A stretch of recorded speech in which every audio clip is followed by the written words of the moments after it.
Four dams, four rivers, four completely different machines for doing the exact same job. And if you swept any one of these spillways onto the wrong dam, it would fail. Every dam on earth has to solve the same problem. More water comes in than the reservoir can hold. Something has to give, and it can be the dam. So you would think after a century of dam engineering, there would be one correct way to build a spillway. There is not. There are at least half a dozen distinct designs in use today. And which one an engineer picks depend on the river, the rock, the flood, and the dam itself. I've got the footage from 4 real hydropower sites, each one solving this problem in a completely different way. By the end of this video, you will be able to look at any spillway on the planet and know exactly what type it is and why. Let us start here. A diversion dam feeding an underground power station downstream. This is a gated ogee spillway. Ogee just means the crest is shaped like an S curve, engineered to match the exact curve water naturally takes when it free falls from an edge. Why go through the trouble of matching a curve to physics?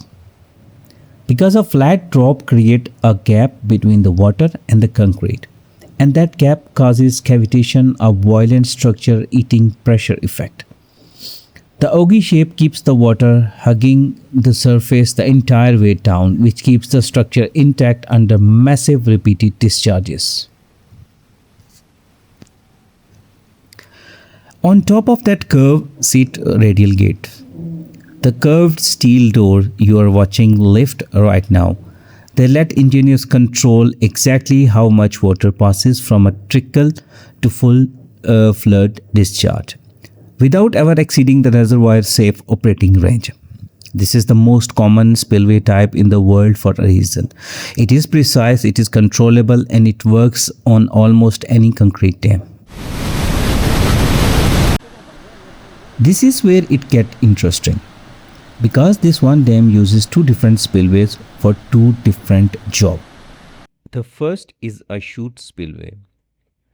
Water enters through a gated crest, then travels down a long, steep, open concrete channel, the chute, before hitting a stilling basin designed to kill its energy before it reaches the riverbed.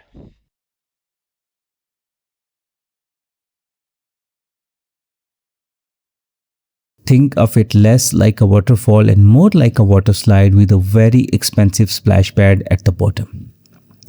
This handles the routine expected flood release, the one the dam sees almost every monsoon season. But behind it sits a second larger spillway, reserved only for extreme flood events beyond the first one's capacity. Instead of a stilling basin, this one discharges into a plunge pool, a deliberately engineered crater that lets the water blast downwards and dissipates its energy through sheer depth and turbulence rather than a structured basin. 2 spillways, same dam, one for expected and one for worst case. That's not redundancy for its own sake. It is layered defense, so the failure of one option was never on the table to begin with.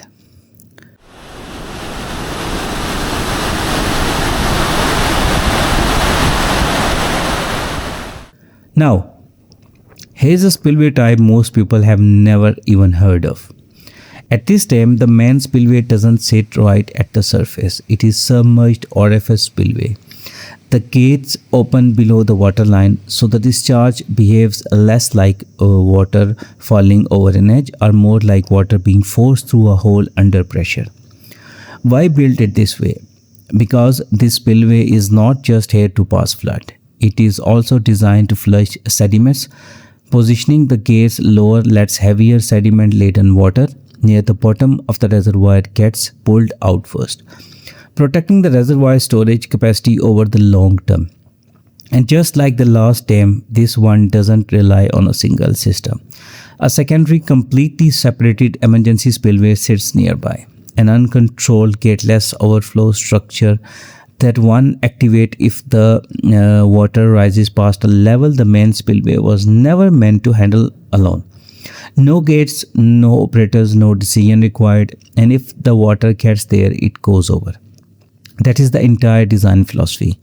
A failsafe that works even if every powered system on site goes dark. Now, compare all of that to this. This plant runs on a canal system, not a towering reservoir, a low-head run-of-river design where the water dropping through the turbine is measured in tens of meters, not hundreds. Its spillway matches that reality. A simple gated weir spillway releasing excess canal flow back into the river when inflow outpasses what the plant can use. No plunge pool, no submerged orifice, no stilling basin engineered to survive a category 5 flood event because it doesn't need one. And that is actually the whole lesson of this video in one comparison. A spillway is not good or advanced because it is bigger or more complex. It is good because it is sized exactly to the problem in front of it. Nothing more, nothing wasted. Here's what all four of these spillways have in common. No matter how different they look, when they work, nothing happens. No headline, no evacuation, no viral footage of disaster, just a reservoir that stays inside its safe operating range, a dam that keeps standing, and a river downstream that never even notices how close the math got. Every single one of these releases you just watch, the ogee gate lifting, the chute rolling into its stilling basin, the submerged orifice pulling sediment out from underneath, a megawatt power station, the low head weir doing its quiet, unglamoured job. It is a team of engineers proving in real time that the design still work exactly the way it was calculated 2 years or decades after it was built. So next time you see a spillway releasing water, before you ask, is this dangerous? Ask a better question. Which type is this? And what problem was it actually built to solve? Because once you can answer that, you are not just watching water anymore, you are reading the engineering. Drop a comment with which one surprised you most, and I will read every single one. And if you want to see what happens when a spillway decision gets made too late, I have got that video link right here. Describe and stick around.